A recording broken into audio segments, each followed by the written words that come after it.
These are 5 players that I think are underrated heading into the 2025 MLB season, starting off with Logan Webb of the San Francisco Giants, who has an ADP sitting around the 80th overall player. Webb now has 4 straight years of ace caliber production, producing an ERA under 3.5 in each of those years. He's also been one of the few poster boys for consistent volume, having thrown over 190 innings in 3 consecutive seasons.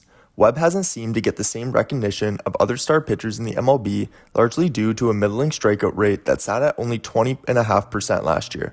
Where Webb succeeds is mainly his ability to keep the ball on the ground while also limiting walks at an elite rate.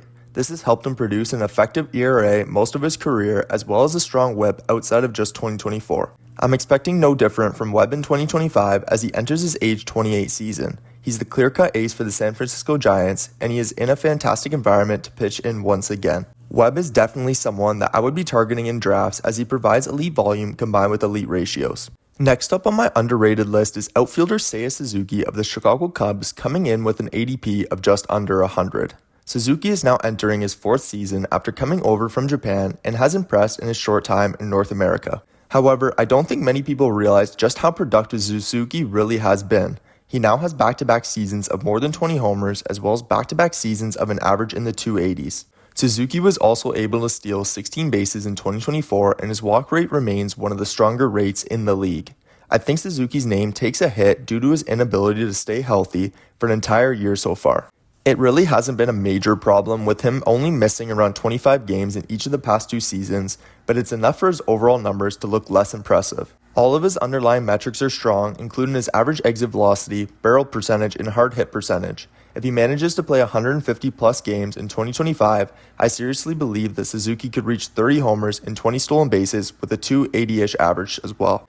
Now we head to my 3rd player on this list, and we are staying with the Chicago Cubs, where I have starting pitcher Justin Steele. Steele currently carries an ADP of 115 in drafts and has been one of the more underappreciated players in the game over the past few years. Over the past 3 seasons, Steele has never posted an ERA over 3.2, with that number coming in at a low 3.07 mark last year. He excels at limiting hard contact despite velocity that is far below average, and he's not the most dominant strikeout pitcher, but he manages to produce around a strikeout per inning with chase and whiff rates that back up those numbers too. The one knock on Steele is probably the fact that he hasn't pitched over 175 innings in a major league season thus far, but I do think he reaches that mark in 2025. You simply know what you're going to get from Steele, an elite ERA with a solid whip and a K per inning, and that's extremely valuable. He likely won't wow you, but he's indeed a rotation stabilizer that makes a major difference in the end. He's a guy that's a strong target in my opinion in drafts this year. Moving on to the next underrated player heading into 2025 is Matt Chapman, who sports an average draft position of 123rd overall. Chapman is coming off of a monster 2024 campaign that included 27 homers, 98 runs, and 15 stolen bases. Even with these huge numbers, the general public seems to be out on Chapman being able to replicate somewhere even close to these stats. Now, even I will admit that the speed came out of nowhere last season, but the rest of his numbers are absolutely repeatable. Chapman crushes the ball, sporting an average exit velocity of 93.2 last year to go along with a 97th percentile bat speed. He takes his fair share of walks and was even able to lower his strikeout rate from 2023 to 2024. Chapman is being completely undervalued in drafts right now, and just the way he's being viewed around baseball in general. He might not be the flashiest of producers, but when you take a look at his numbers at year's end, you often come away pleasantly surprised. Don't make the mistake of passing up on Chapman at this discounted price. And finally, to round out my 2025 underrated players list is Alec Bohm of the Philadelphia Phillies, who has a far too low ADP of 136.